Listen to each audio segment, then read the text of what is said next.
Halo everyone, jadi kali ini aku akan membahas tentang buku Spektrum Komunikasi Massa.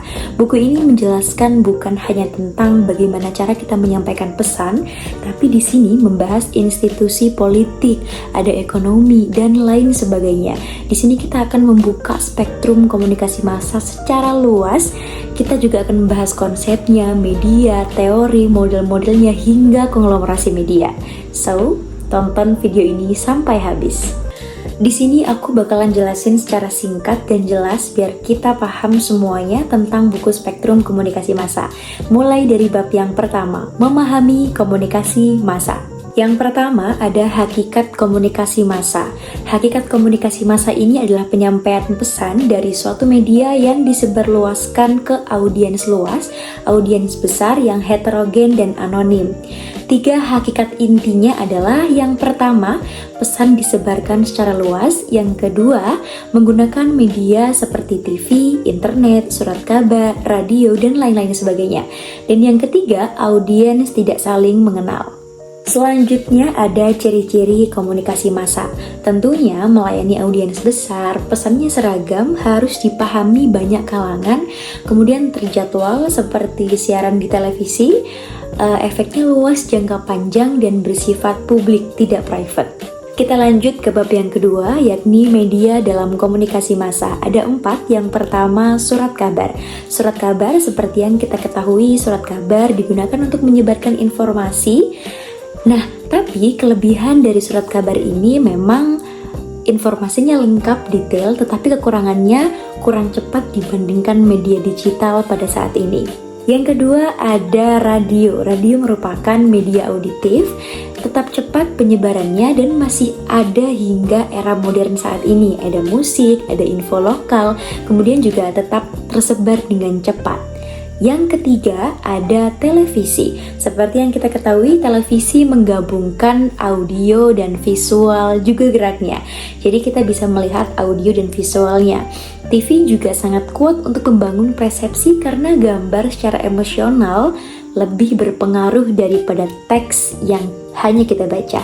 Yang keempat ada internet. Internet ini adalah media paling interaktif, membuat audiens bukan cuma menerima berita, tapi kita juga bisa memproduksi berita atau memproduksi konten.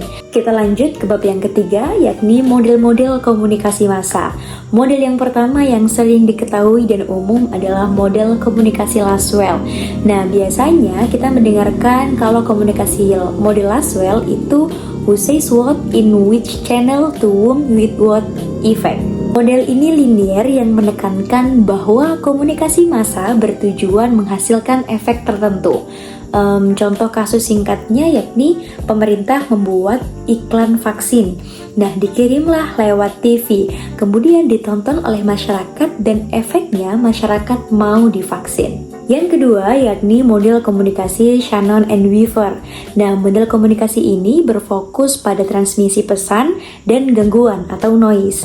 Bisa secara teknis atau mungkin bisa kata-kata yang ambigu. Contohnya ketika kita live streamingnya patah-patah saat konferensi pers atau mungkin pada saat telepon ada gangguan. Yang ketiga adalah model komunikasi Newcomb ABX. Nah, model komunikasi ini menjelaskan komunikasi sebagai cara menjaga keseimbangan sosial. Yang keempat, model Gardner. Nah, media ini tidak menggambarkan realitas tapi mengkonstruksikan realitas.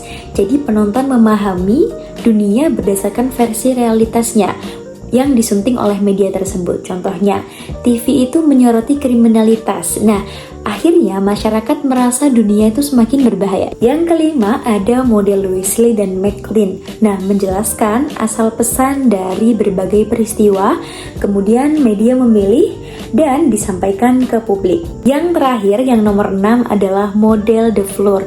Model ini paling kompleks, melibatkan teknologi, institusi media, audiens, lingkungan sosial, dan umpan balik. Model ini cocok untuk era digital karena komunikasi massa sekarang melibatkan interaksi dua arah. Kita lanjut ke bab yang keempat, yakni teori-teori dalam komunikasi massa. Yang pertama adalah teori agenda setting. Nah, media tidak menentukan apa yang kamu pikirkan, tapi isu apa yang kamu pikirkan. Media mengatur prioritas isu di kepala publik.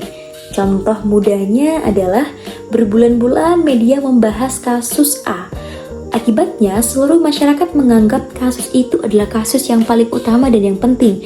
Padahal ada kasus lain yang masih lebih penting daripada kasus yang sebelumnya. Yang kedua, yakni teori kultivasi.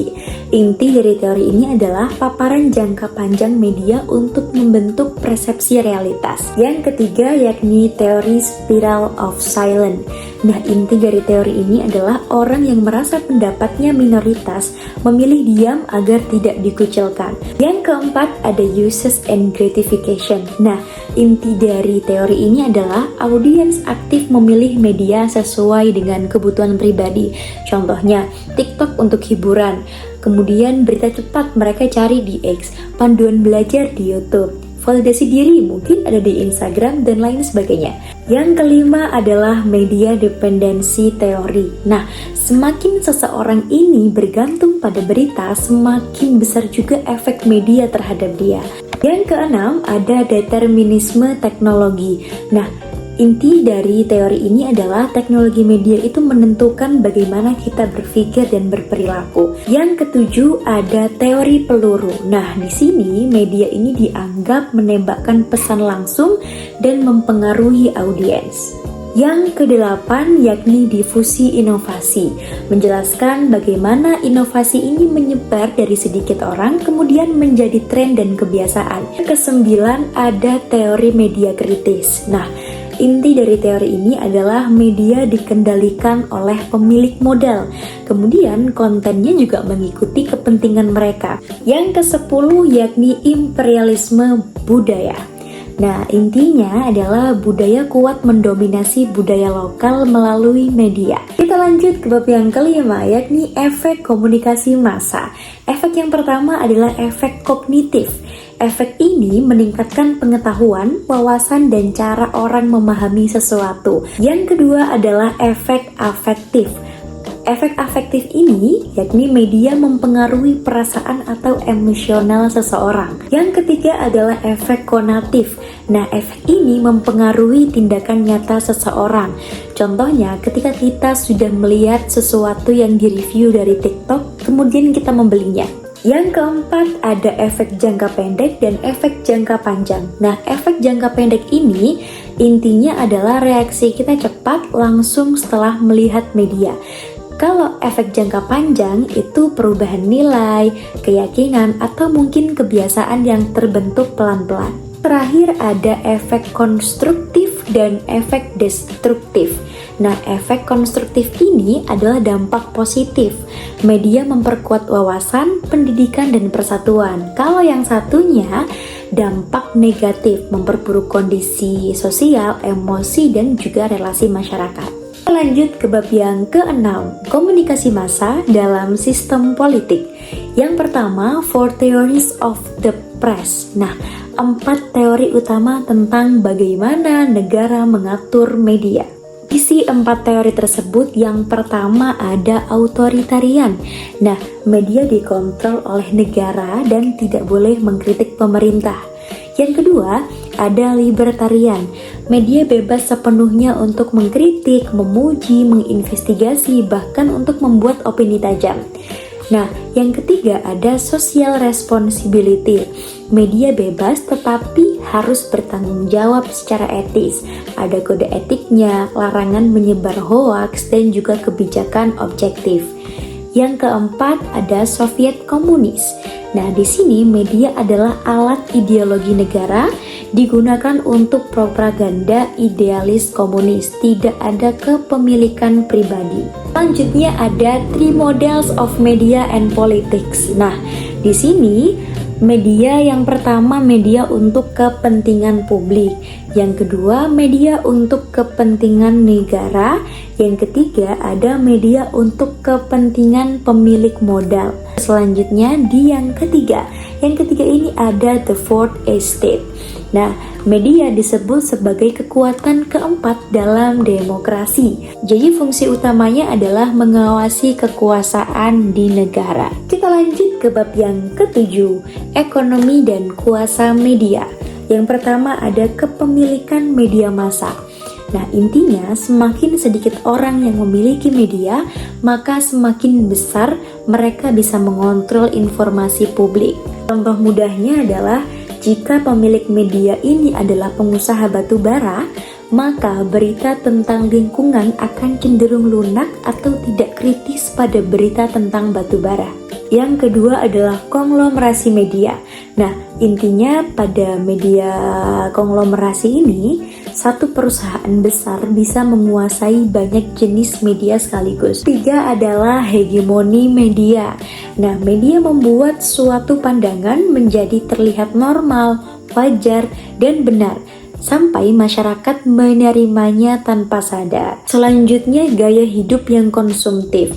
Ketika di TikTok itu hanya munculnya barang branded, fashion terbaru, kafe estetik, akhirnya orang itu akan merasa harus punya kehidupan seperti itu, karena kalau tidak akan dianggap tidak kekinian. Terakhir yakni normalisasi isu tertentu.